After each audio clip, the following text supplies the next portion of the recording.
প্রিয় মানুষকে চার দেওয়ালের মাঝখানে বন্ধ করে রাখবেন না, ভুল করছেন। ছেড়ে দিন তাকে তার মতো। যে থাকার সে এমনিতে থাকবে, আর যে যাওয়ার সে এমনিতেই যাবে। আপনি একটু লক্ষ্য করবেন, পাখি যে গাছে বাসা বাঁধে, হাজারো মিল সে যদি দূরে চলে যায় অন্বেষণে, কিন্তু আবার পুনরায় সেই বাসায় যদি ডিম না পেড়ে থাকে, তবুও সে ফিরে আসে। ঠিক স্ত্রী এবং নারী, এদেরকে ছেড়ে দিন বিশ্বাসের ওপর। বিশ্বাসটা যদি থাকে, মনে রাখবেন সম্পর্ক দীর্ঘস্থায়ী।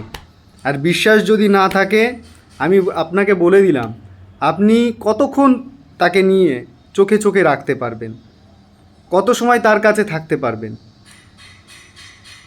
বেশিক্ষণ পারবেন না। সুতরাং আমার মনে হয়, মানুষ চিনতে হলে আগে তাকে ছাড়তে হবে। বাধা ধরে বা জোর করে ধরে কাউকে ভালোবাসা যায় না।